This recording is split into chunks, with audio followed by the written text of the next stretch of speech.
Zuko's story arc from Avatar: The Last Airbender will forever go down in history as one of the best redemption arcs in television. This is pretty solidly agreed upon by anyone who's seen the show, and if you haven't seen it yet, it's never too late. It's an outstanding journey for him. Zuko, the banished Fire Nation prince, is hunting the Avatar, the world's last hope for peace, because it's the one thing that will earn back his father's love, restore his honor, and return him to his rightful place as heir to the throne. Except that he realizes throughout the series that his father is evil and that he must join the Avatar's team to defeat his father once and for all. There's a lot that goes on here. His epiphany that his father's love isn't something he should have to earn, his realization that restoring his honor is a result of choosing to do the right thing, and his recognition that he too has a role to play in ending the 100-Year War. A lot of these hard-hitting truths materialize in the third and final season of the series when Zuko has gained his glorious, voluminous hair and insane redeemed prince aura. It's his best version of himself. But season 2 of the series is really where most of his important developments are catalyzed, because season 2 is when he, for the first time, experiences living not just among another nation, but in complete and utter poverty, and it transforms his entire worldview.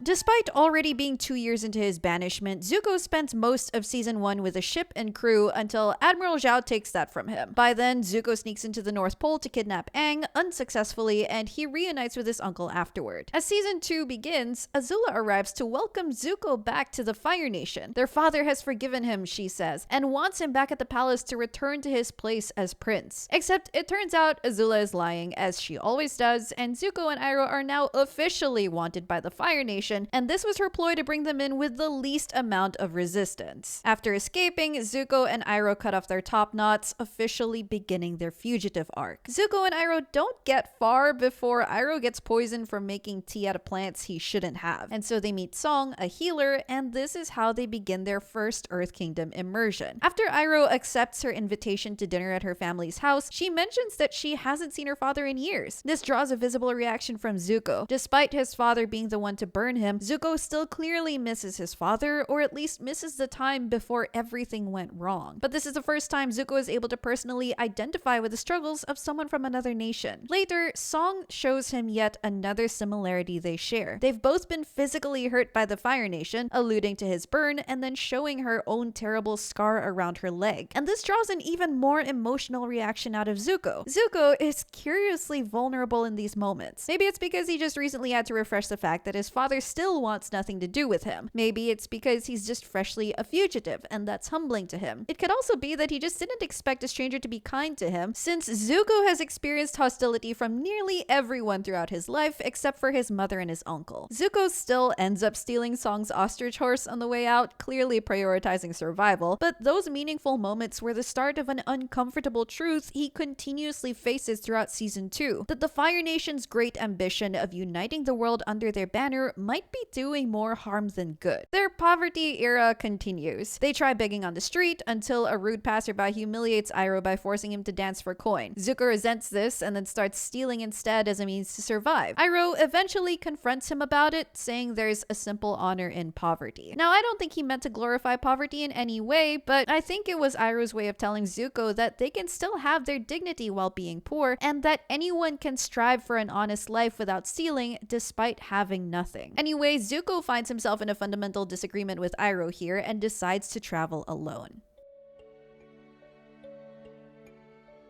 Zuko alone is perhaps the most important episode of his season 2 arc. Without his uncle, he's entirely forced to follow his own conscience and choices, and he makes some interesting ones. First, while traveling and starving, he notices a couple cooking food on a fire. He considers stealing it, then sees that the wife is pregnant and decides against it. This in itself is definitely character development, because just an episode ago, he was stealing without shame. So he reaches a village to buy food, but he only has enough to feed his ostrich horse. A kid nearby throws an egg at some guards that Zuko had immediately clocked as thugs, and instead of ratting the kid out, Zuko just stands his ground. Grateful, the kid, whose name is Lee, invites Zuko back to his family farm. Here, Zuko experiences something similar to Song earlier in the season. Some Earth Kingdom strangers offering him food and shelter despite not knowing anything about him. These strangers have a son fighting in the war, but there is an imminent threat here: the bully guards. The guards come to the farm and taunt Lee and his family that his his older brother's platoon was captured. So Lee's father decides to leave for the war to get his son back. After Zuko departs, Lee's mother finds him and begs him to help Lee because the guards took him. Zuko, who can absolutely walk away from the situation without any material cost to himself, chooses to help the boy and his family. There's a few things driving him here. For one, Zuko gained some affection for Lee in their short amount of time together, to the point that Zuko gave Lee his dagger, which was even a gift from Uncle Iroh. But more than that, despite being Fire Nation royalty, aka colonizer royalty, and despite hunting the world's last hope, the Avatar, Zuko hates bullies. Throughout this entire episode were flashbacks of Zuko's childhood before his mother left, and it was clear that he was pretty much bullied and taunted by his sister all the time. He felt powerless back then, especially after his mom had left, but he's older now and doesn't want to back down. This episode resolves in a very powerful way for Zuko. In his last flashback, his mother is telling him, never forget who you are. This, combined with him finally defeating the bully guard with firebending and declaring his identity as the Fire Nation prince, can kind of be interpreted in a few ways. One antagonistic way would be that he's reclaiming his colonizer cape as the Fire Nation prince and putting the Earth Kingdom guard in his place as someone inferior to him. But I think based on how the entire episode revolved around Zuko identifying with Lee and his family's struggles with the war, the ending of the episode is Zuko finding his inner sense of justice and recognizing, even with his identity as a Fire Nation prince, that common folk and people from other nations get exploited and bullied in ways that he himself has experienced in the past. He didn't renounce his title, he declared it proudly and still saved Lee and wanted to give him the dagger. This wasn't regression, this was resolve and a peek at his truest self. And it's important that he reaches this point because finding his truest self in the midst of this Earth Kingdom arc was integral to how his entire experience here affected him after.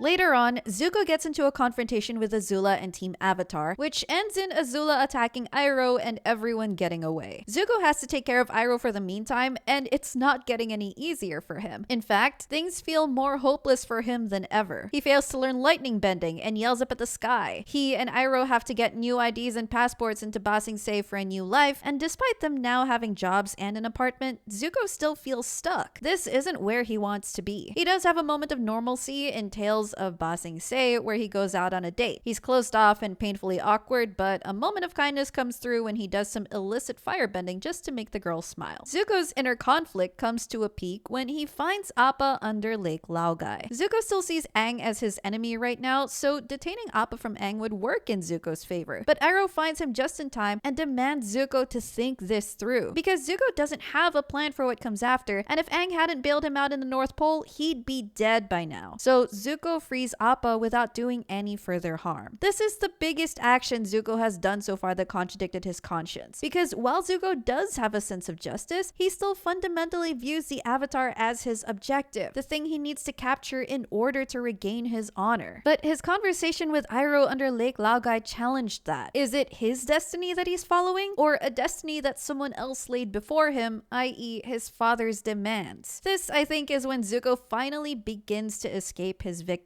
As we saw a while ago, Zuko has spent most of his life as a victim of Azula's relentless bullying and taunting, a victim of his father's cruelty, even a victim of Azulon's retribution at one point, since Azulon wanted Ozai's firstborn to pay for Ozai's audacity and asking for the right to the throne after Iroh's son had died. Throughout season 1, things rarely go well for Zuko. He's defeated again and again by the Avatar and even Zhao. He's at his lowest throughout season 2, and when Iroh brings up Zuko's destiny, he's challenging Zuko to reframe his entire perception of the world and himself. Up until that point, he's losing hope. He's getting desperate because it's been like a constant nightmare for him that he can't escape. Until he does, by doing the opposite of what he would normally do, freeing Appa and helping the Avatar. And that prompts a psychological dissonance so strong that Zuko falls ill. But when he comes out of it, we see a version of Zuko that we don't recognize. He seems almost happy, or at least content. He finally feels like his destiny is his choice to make, and this is important because whatever his beliefs solidify into next, whatever opportunity comes his way, he now has the agency and free will to act on them instead of just being a victim. And right now, the opportunity before him is a simple life with Iroh and the tea shop. And maybe this version of Zuko can be okay with that. Until Azula comes in and offers him another chance at honor, and this time she means it, as much as she can mean it. And so it's like we're back to the same spot we were in the first episode of the season, except everything is different now. Azula isn't trying to take Zuko as prisoner anymore. Zuko isn't as desperate to return home. He was almost ready to accept a life in Ba Sing Se with his uncle, and Zuko's choice isn't determined anymore by the destiny his father laid out for him at the start. He's genuinely thinking about what he wants, and while that can still be influenced by Iroh, Azula, or Ozai, Zuko actually takes some time to think about it. At this point, Zuko chooses to join Azula and return home, and it's a shocking, frustrating moment for Katara and everyone rooting for Zuko, because it's like he was so close to finally choosing the right team. And surely, at this point, he'd seen it all, right? How the Fire Nation harms innocent lives, not just soldiers, how widespread poverty is because of the war, how the Fire Nation is just one big bully. But Zuko chooses on his own to return home anyway, because in that moment, his desire for his life back outweighed everything he learned while in the Earth Kingdom. Or at least he thought it did, because the entire time he spends as a Fire Nation prince in season 3, he's guilt-ridden, conflicted, and even loses himself, as he later admits to Team Avatar.